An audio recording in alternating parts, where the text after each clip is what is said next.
My family treated me like the invisible child for 30 years. You are a failure. I revealed my multi-million-dollar portfolio. The room froze. You ever sit at a family gathering and realize you could disappear and nothing in the room would change? That was my role for 30 years. Hey, my name is Jake. I'm 30 years old. And in my own family, I was basically the invisible child. The extra. The kid in the background of every memory, holding someone else's bag, someone else's water bottle, someone else's moment. Meanwhile, my younger sister Brenda, she was the golden child, the star, the one everyone just knew was going places. If you've ever watched one sibling get the big smiles, the big gifts, the big speeches, while you get a pat on the back and a maybe next year, this is going to feel uncomfortably familiar. Because on paper, I was the independent one. That's what my parents loved to say. I was so mature, so low in maintenance, the kid who never needed anything.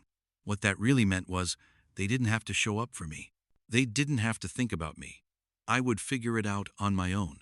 Brenda, she got trophies, outwon of state tournaments, expensive camps, brand new gear, and full volume cheering sections. I got the leftover attention. I got the generic birthday cards. I got told to be proud of my sister, and for a long time, I accepted it. I told myself, this is just how it is. Some kids are easy to love out loud. Some kids get love quietly. But here's where things get interesting. Because while my family was busy building Brenda's highlight reel, I was quietly building something else, not out of spite, not to prove them wrong, but because I knew nobody was coming to save me. They had already picked their favorite. So I picked myself. And years later, at a sunny lake house reunion, with sangria in plastic cups and everyone hyping up Brenda's latest almost job, one casual question from my cousin would pull back the curtain and expose everything my family thought they knew about me. That was the day the invisible child finally became impossible to ignore. To really understand that moment, you have to see how lopsided things were from the beginning. Growing up, Brenda and I lived in the same house, but we did not live the same life. She was 3 years younger than me, but if you listen to my parents talk, you'd think she was carrying the entire family's future on her shoulders. She was athletic, gifted, a natural leader, so full of potential. Every time she breathed in the general direction of a soccer ball, you'd think she'd just signed with a national team. Me? I was good with computers. That was it. No big speeches, no proud monologues, just a label and a shrug. Birthdays made the difference obvious. Brenda's gifts were events. New bikes, expensive gadgets, designer shoes, surprise trips. There was planning, excitement, group photos, handwritten notes about how proud everyone was. My birthdays were fine. A small gift, a quick happy birthday, sometimes a card that looked like it was grabbed from a gas station on the way over. The year that really stuck with me was her graduation. My parents dropped something like 25 grand, sending Brenda and her friends on an all-inclusive Europe cruise to celebrate all her hard work. They told the story to anyone who would listen. When my turn came, I opened a plain card with my name scribbled inside and a $60 Amazon gift card. Mom smiled and said, "Well, Jake, you're so independent. We figured you'd rather do something on your own." It felt less like a compliment and more like a verdict. College was the same story, just louder. For Brenda, there was never a question. Of course they were paying. Tuition, dorm, books, car allowance, the whole package. They called it investing in her future. When I brought up college, suddenly it was all about budget and being realistic. They couldn't co-sign.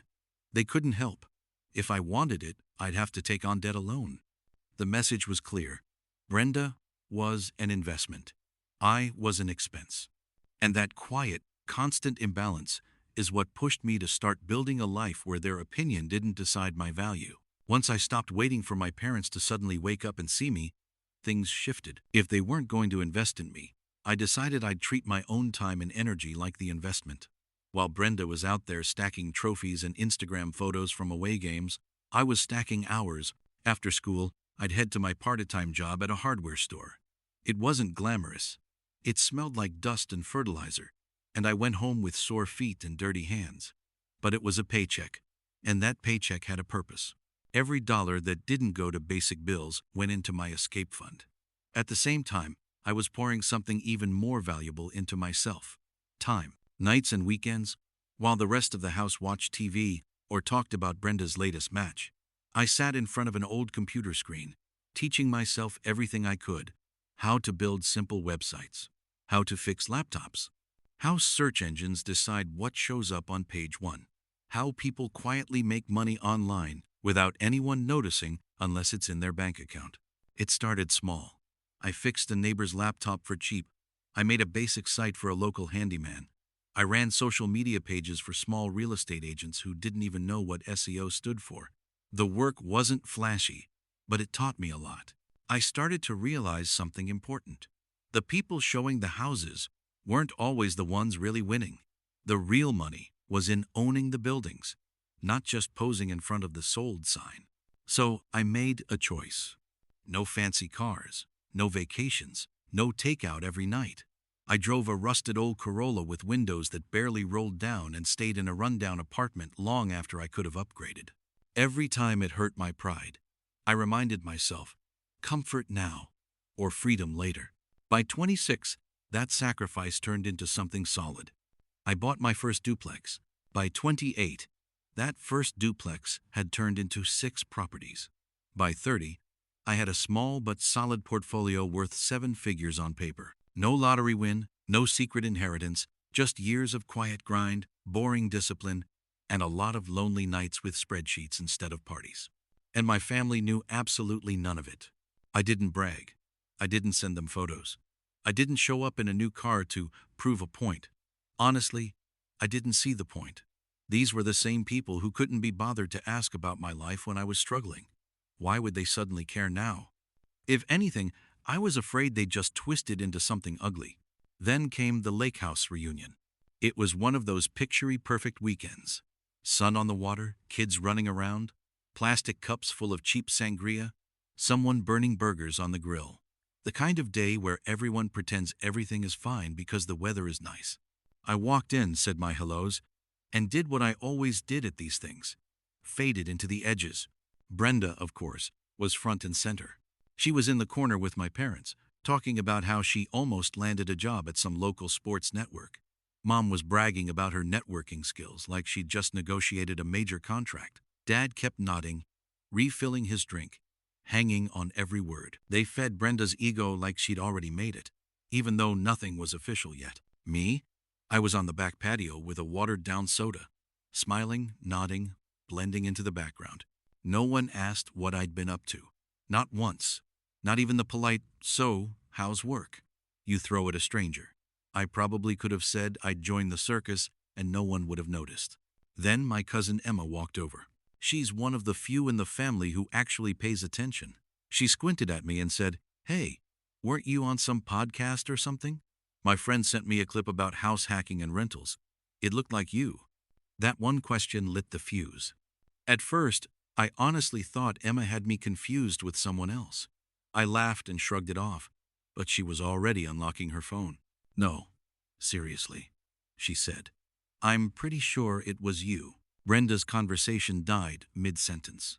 She glanced over, eyebrows raised, like she'd just heard someone mention a celebrity. Mom did this little chuckle, the kind she uses when she thinks something is ridiculous. "Jake, on a podcast? You must have the wrong person. He's always playing around with those little internet side gigs." I could have let it slide. I almost did. But Emma had already found it. She opened her Instagram stories, tapped through, and there it was. A repost from a real estate channel with 500,000 followers. My face in the thumbnail. My name in the caption. A clip of me talking about house hacking, rent rolls, and long-term strategy. She turned the screen around. The conversation on the patio shifted like someone had hit mute on the whole scene. Voices faded. Chairs stopped creaking. Even the clinking of ice in cups felt loud. Brenda leaned in, frowning. "Wait, that's really you?" My dad squinted at the screen, then at me. For the first time that day, I had everyone's full attention. I took a sip of my soda and kept my voice calm. "Yeah, I've been investing in real estate the last few years. It's been going pretty well. Brenda snorted. Real estate? Like flipping houses? She rolled her eyes. What do you know about that? I shrugged. Enough to own 9 properties, I guess. You could hear plastic forks hit paper plates. The air thickened. I could feel eyes on me from every angle. My uncle's gaze sharpened. Mom's smile wobbled. Dad's jaw clenched. Brenda's face went red, a mix of shock and something darker. Years of quiet imbalance suddenly had weight. Then Brenda said 5 words that cracked everything open. You didn't earn any of it. For a second, my brain just glitched. You ever hear something so out of pocket your mind needs a reboot? That was me, standing on that patio with a warm soda in my hand, replaying her words like they might sound different the second time. You didn't earn any of it, she repeated louder. Her voice had that sharp edge it gets when she wants an audience. You just mooched off the family like always. I blinked. Once. Twice. My fingers tightened around the cup. A couple of cousins shifted uncomfortably. Someone cleared their throat. Mom let out this weak, deflated laugh, like she could joke the tension away. Brenda, come on. But Brenda was gone. Years of entitlement, fear, and jealousy were running the show now. Oh, please, she snapped. He buys a few buildings and suddenly he thinks he's some big shot. He wouldn't be anywhere without this family. We've always supported him. I actually laughed. Not the funny kind. The bitter kind that tastes like old hurt. Supported me? I looked around the patio at the people I grew up with. Aunts, uncles, cousins. People who had watched the imbalance my entire life. Most of them couldn't even meet my eyes. A few took sips of their drinks, like maybe that would make them invisible too. Support me, I repeated, turning back to Brenda. You mean like when you got a $25,000 graduation cruise, and I got a $60 gift card? Or when Mom and Dad fully paid for your college and told me to figure it out? Dad's face tightened. That's not fair, he said quickly. You said you didn't want to go to college. We couldn't afford it. My voice rose without my permission. You couldn't afford it. But you could afford a brand new laptop when Brenda needed one. A new car when hers broke down. I walked to work in the snow for 8 months. Nobody even asked if I needed a ride. Brenda scoffed. You could have asked. Why would I? I shot back. So you could remind me again that I don't matter? Something inside me finally snapped. Years of swallowing things down broke loose all at once, and I realized I wasn't willing to play my old role anymore. After that, the patio felt too small. I could feel every stare, every held breath, every person silently begging for the subject to change so they wouldn't have to pick a side. Mom stepped between us with that tight-lipped look she always saved for me. Jake, she hissed. This isn't the time or place. You're making a spectacle out of a family gathering. There it was. Not, we didn't realize it was that bad. Not, we're sorry. Just, you're the problem. Again, it hit harder than I expected, harder than Brenda's words. In that moment, it finally sank in. There was no misunderstanding, no secret, hidden love I'd just missed. They genuinely saw me as the issue. You're defending her? I asked quietly. Mom didn't hesitate. Whatever your issues are, we can talk about them privately. I looked around one more time. No one spoke up. Not one adult who'd watched this dynamic for years said, he has a point. I felt something in my chest go cold. You know what? I said, my voice steadier than I felt. You're right. This isn't the place. Because I'm realizing I don't have a place here. I turned and walked away, down toward the edge of the lake. The noise behind me blurred into a dull hum. My heart was racing, not from anger, but from this deep, heavy sadness. It felt like mourning a version of my family that never existed. I stood by the water, trying to breathe, hoping the breeze would calm me down. I didn't want attention. I didn't want to win. I just wanted, for once in my life, not to feel like I was asking too much by wanting basic respect. Footsteps crunched on the grass behind me. Of course, it was Brenda. She didn't waste time. Don't walk away, Brenda snapped. You wanted attention, right? You got it. I didn't even turn around at first. I didn't want attention, I said. I wanted respect. There's a difference. She scoffed. Oh, please. You think owning a few buildings makes you better than me? I finally faced her. I think working for everything I have while you were handed the world means I've earned a little more than being called a leech." Her jaw clenched. "At least Mom and Dad love me." That one landed, but not the way she wanted. I just nodded. "Yeah, they do. You can have them." I walked back up toward the house, ready to grab my keys and leave. I was done arguing, done explaining, done begging people who never really saw me to suddenly understand. Then I heard a different voice. Calm, clear, older. "Actually," my uncle said from near the grill, "Jake earned every bit of what he has. And maybe if any of you paid attention, you'd know why." The whole yard seemed to pause. He walked closer, wiping his hands on a towel. "You all act like he just got lucky. I've watched him hustle since he was 16. He cleaned my gutters, fixed my laptop, built my company's first website for free, spent weekends fixing our systems when we couldn't afford proper IT. He glanced at me. "You remember that?" I nodded, stunned. "He saved us thousands. Turned down easy paths because he wanted to build something of his own. While you were telling him to get a real job, he was starting a real business." Then he turned to me fully. "You don't owe anyone here an explanation. You did this yourself. Don't ever let anyone take that from you." For the first time that day, I didn't feel invisible. You'd think that would be the part where I felt vindicated. My uncle finally saying out loud what I'd been living for years. My family hearing, from someone they respected, that I'd actually earned what I had. Brenda's face going red when he called out her entitlement without even using the word. On paper, that should have been my big movie moment. It didn't feel like that. Brenda exploded, of course. She pointed at me, yelling that I was nothing, that I was a fluke, that I'd always been fake. But underneath all that noise, I saw something that didn't look like anger. It looked like fear. For the first time, she had to face a version of reality where she wasn't automatically on top. I left. No slamming doors, no final speech. I just grabbed my keys, said a quick goodbye to my uncle, and drove. I don't even remember half the roads I took. I ended up in some gas station parking lot 3 towns over, staring at a flickering sign advertising microwave burritos. I didn't cry. I wasn't even mad. I just felt empty, like someone had reached inside my chest and unplugged something. For years, I believed that if I worked hard enough, they'd eventually say, "We're proud of you." That day made it painfully clear. They didn't see me at all. So I stopped showing up for people who never really showed up for me. The weeks after that were a blur. Texts rolled in. "You okay? You kind of snapped back there." Voicemails I didn't listen to. Half-hearted attempts from relatives who wanted everything back to normal without acknowledging what normal had done to me. I ignored them. I didn't go to birthdays. Didn't answer calls. Didn't explain. The truth? I wasn't falling apart. I was tired. Bone-deep tired. I let my business run on autopilot. Client emails sat unanswered. My property manager handled rent and repairs while I lay on the couch staring at the ceiling. Curtains stayed closed. Days blurred together. I wasn't spiraling. I was resetting. Or at least trying to. One night, scrolling my phone on autopilot, I saw an old photo someone had tagged me in. Brenda at a soccer game, medal around her neck, grinning.